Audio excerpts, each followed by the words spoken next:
When you wake up in the morning, you check the time on your iPhone. Do you know who Apple's largest shareholder is? You search something on Google. Who is Google's biggest shareholder? You shop on Amazon. What about Amazon? You go to work in your Tesla. Teslas? You watch Netflix, take Pfizer medicine, withdraw money from your JP Morgan Chase account. The largest shareholder of every single one of them is the same company, BlackRock. Today, BlackRock manages more than $10 trillion in assets. This number is bigger than the annual economic output of Japan, Germany, the United Kingdom, and France. 7 times the total value of all the physical gold in the world. Almost 1/3 of America's $36 trillion debt. And you have probably never even heard this company's name. BlackRock is not an investment company. This is the invisible ruler of the modern world. You think you own stocks, but BlackRock votes on your behalf. It determines corporate policies. It fires and hires CEOs. It decides who sinks and who survives. This is not a free market. This is an oligarchy. And the name of that oligarchy is BlackRock. In the next 25 minutes, I will show you how BlackRock built a $10 trillion empire, how it controls $21 trillion of global financial risk through its artificial intelligence system called Aladdin, and how it was turned into both a player and or a referee by the Federal Reserve during the 2020 crisis. This is not just the story of one company. This is the modern version of a system built 330 years ago by the Rothschilds. Most people think of armies, presidents, or weapons when they think of power, but the real rulers of history have never sat on thrones. They sat in the invisible corridors of finance, behind closed doors, in meeting rooms no one has ever heard of. In 1815, Nathan Rothschild learned the outcome of the Battle of Waterloo 24 hours before everyone else and made a massive fortune on the London Stock Exchange. In a single day, he became the owner of a large portion of Britain's national debt. That day, Nathan did not just make money. By controlling the money supply of Britain, he became the hidden ruler of the empire. The quote attributed to him 200 years later is still valid today. I control the money supply of Britain, therefore I control the British Empire. Today, this control mechanism has changed. Controlling the money supply is no longer enough. Now you have to control ownership. And the one who controls ownership is BlackRock. Larry Fink is the CEO and founder of BlackRock. When he founded the company in 1988, he was just a bond manager. Today, he sits world leaders, central bank governors, and Fortune 500 CEOs at his advisory table. The annual CEO letter he publishes shapes corporate strategies worldwide. The person who embedded environmental, social, and governance criteria into global corporate management is Larry Fink.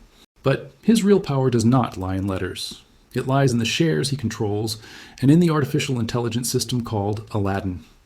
What does the $10 trillion managed by BlackRock really mean? This is not just a big number. This is the greatest concentration of economic power in the world. Let's compare.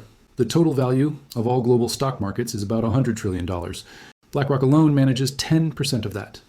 If BlackRock were a country, it would be the 3rd largest economy in the world after the United States and China.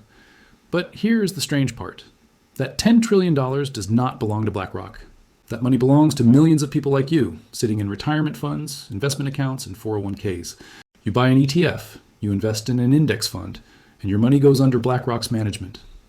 But here's the critical point. The money may be yours, but the voting rights belong to BlackRock. You think you own Apple stock, but the one voting at Apple's board meetings is BlackRock. The one shaping corporate policies is BlackRock. The one deciding the CEO's salary is BlackRock. Here are the companies BlackRock owns or is the largest shareholder of. Technology giants, Apple, Microsoft, Amazon, Google, Meta, Tesla, Nvidia. Every single one of these companies is the backbone of the global economy, and BlackRock is either their largest or 2nd largest shareholder. Oil giants, ExxonMobil, Chevron, Shell, BP. The companies that control the world's energy supply, their largest shareholder, BlackRock. Banks, JP Morgan Chase, Bank of America, Citigroup, Wells Fargo. Who owns the world's biggest banks? BlackRock. Pharmaceutical companies, Pfizer, Johnson & Johnson, Moderna, Merck, the giants of the healthcare industry. Their largest shareholder? Again, BlackRock. Defense companies, Lockheed Martin, Boeing, Raytheon, the companies that manufacture weapons and finance wars. Their largest shareholder, BlackRock. Food giants, Coca-Cola, PepsiCo, Nestle, Unilever. The companies that decide what you eat and drink. Again, BlackRock. This is not a coincidence. This is a systematic control mechanism. BlackRock does not just invest. By dominating every sector of the economy, BlackRock controls the system itself. BlackRock's real power does not lie in the amount of money it manages, but in its artificial intelligence system called Aladdin. Aladdin, asset, liability, debt, and derivative investment network. This is not just software. This is the brain center of the global financial system. Aladdin currently manages $21 trillion in financial risk. This is not just BlackRock's own portfolio. More than 7% of global stock markets are monitored, analyzed, and directed by Aladdin. Central banks use Aladdin. Giant pension funds use Aladdin. Insurance companies use Aladdin. What does Aladdin do? Everything. Portfolio risk analysis, predicting market trends, algorithmic trading, stress tests, scenario analysis. The system performs more than 200 million calculations every single day. Every day. Here is where things become scary. Aladdin mathematically predicts your behavior patterns, your risk tolerance, and your future investment decisions. It knows your investment decisions better than you do. What is even more disturbing, Aladdin does not just predict markets, it shapes them. If Aladdin says a stock should be sold, that stock gets sold. And if hundreds of major funds using Aladdin sell at the same time, that stock collapses. A self-fulfilling prophecy. Remember the flash crash of 2010? The Dow Jones fell 9% in 10 minutes, then recovered. Why? Algorithmic trading systems triggered each other. Systems like Aladdin caused chaos. Now think about this. If BlackRock's Aladdin makes a mistake, or intentionally makes a decision, it could trigger a $21 trillion domino effect. The global financial system could collapse in a single day, and no one could stop it because the system is so complex that only Aladdin understands it. Is this a technological miracle or a systemic risk? History teaches us one thing. When too much power is concentrated in one place, systems collapse. March 2020. The COVID-19 pandemic hit the world. Stock markets experienced the fastest crash in history. The S&P 500 fell 34% in 1 month. Panic was everywhere. The Federal Reserve made the most aggressive intervention in history. Interest rates were cut to zero. $5 trillion were printed. But this was not enough. The Fed did one more thing. It hired BlackRock. Yes, you heard that right. The Federal Reserve, America's central bank, paid a private company to buy assets on its behalf. Here was the deal. The Fed authorized BlackRock to buy bonds, stocks, and corporate debt. BlackRock would decide which assets to buy. The Fed would just provide the money. This was the biggest conflict of interest in history, because BlackRock was also an active player in these markets. So BlackRock both decided which assets would be bought and already owned some of them, both referee and player. The results? Based on BlackRock's recommendations, the Fed decided which bonds and stocks to buy. And coincidentally, the assets in BlackRock's own portfolio were on that list. In 2020, the value of assets managed by BlackRock increased by 15%. Larry Fink's personal wealth increased by $1 billion. This was not just profit, this was power. Because this move placed BlackRock at the center of the financial system. BlackRock was no longer just an investment company. It became the central bank's advisor, crisis manager, and market shaper. Critics called this financial fascism, the merger of the state and the private sector, the end of the free market. But no one could stop it, because the system was so complex that even the Fed did not know how to intervene without BlackRock. History teaches us this. In times of crisis, power concentrates in a few hands. In 2008, banks were bailed out. In 2020, BlackRock was empowered. What will happen in 2026? BlackRock is not alone. Two more giants move with it, Vanguard and State Street. Together, these three companies manage more than $20 trillion in assets. And here is the interesting part. These three companies are also each other's largest shareholders. Vanguard is BlackRock's largest shareholder. Vanguard's structure is special because it is owned by its own investors. But one of the largest shareholders of the funds Vanguard manages is BlackRock. State Street's largest shareholders are BlackRock and Vanguard. This is a loop, a closed circuit. Three companies owning each other, .S shares, and being the largest shareholders of almost every major company in the world. Here is a striking statistic. In 90% of S&P 500 companies, at least one of these three firms is among the top 10 shareholders. In 40%, all three are present. What does this mean? No competition. Because when Apple competes with Microsoft, their largest shareholders are the same three companies. When Coca-Cola competes with Pepsi, their owners are the same. When Pfizer and Moderna should compete on pricing, their largest shareholders are the same trio. This is an oligopoly, maybe even a monopoly. Because without competition, prices do not fall, innovation slows down, and consumers lose. But this trio does not only control companies, they also shape global politics. BlackRock's Larry Fink imposed environmental, social, and governance criteria on global corporate management. Companies no longer work only for profit, but for ESG scores. Because if ESG scores are low, BlackRock does not invest. Is this a good thing? Maybe. But the real question is, should unelected private companies have the authority to determine global policies? Where are democratic mechanisms? History teaches us power concentrates, then it gets abused. The Rothschilds did it in the 19th century. BlackRock, Vanguard, and State Street are doing it in the 21st century. Let's go back. The year 1815, the Battle of Waterloo. Nathan Rothschild used his information advantage to buy a large portion of Britain's national debt. Power concentrated in one family determined the fate of an empire. The year 1913, the founding of the Federal Reserve. Bankers connected to J.P. Morgan, Rockefeller, and Rothschild came together and created a private bank that controls America's money supply. The year 1971, Nixon ended the gold standard. Money stopped being backed by a physical value and became completely fiat. Power shifted from those who control money printing to those who control money flow. In the year 2020, BlackRock was authorized by the Federal Reserve. Now power belongs to those who control asset ownership. The pattern is the same, only the tools change. The Rothschilds used information advantage. J.P. Morgan controlled the money supply. BlackRock controls ownership. But the result is the same. Wealth is transferred upward. The rich get richer. The poor get poorer. The middle class disappears. Between 2020 and 2024, billionaires' wealth increased by $2 trillion. The real income of the middle class fell by 3%. This is not a coincidence. This is the system's design. BlackRock is not the architect of this system, but its biggest beneficiary. The system was designed 330 years ago. BlackRock just manages the latest version. In recent years, BlackRock's most talked about move has been ESG, environmental, social, and governance. Larry Fink's yes argument is simple. Companies should create value not only for shareholders, but for all stakeholders. The environment should be protected. Social responsibility should exist. Governance should be transparent. Sounds nice, right? But when you look at the implementation, the picture changes. BlackRock does not invest in companies with low ESG scores. Who determines these scores? BlackRock and similar institutions. So BlackRock both sets the rules and enforces them. Example, if an oil company wants investment from BlackRock, it must reduce carbon emissions, invest in renewable energy, and have diversity on its board. Otherwise, BlackRock does not invest, and the company's value falls. Is this good?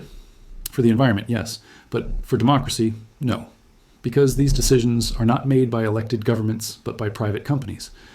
What is even more interesting, meeting ESG criteria is extremely expensive. Small companies cannot afford these investments and are excluded from the system. Big companies attract more capital thanks to ESG compliance. The result? The market becomes even more concentrated. Power shrinks further. Some critics call ESG woke capitalism. Others call it greenwashing, saying companies do not really change but only fix their image. But the truth is, ESG is a control tool. BlackRock decides which companies grow and which shrink through ESG. And this decision is not democratic. It is the preference of a private company. History teaches us every system that starts with good intentions eventually turns into a tool of power. Now let's look at the future. When an economic collapse comes in 2026, 2027, what will BlackRock do? History gives us the answer. A crisis is when the strong get stronger. What happened in the 2008 financial crisis? Small banks collapsed, big banks were bailed out and grew even bigger. The middle class lost their homes. BlackRock and similar giants bought these homes in bulk. Today, 30% of rental homes in America are owned by institutional investors.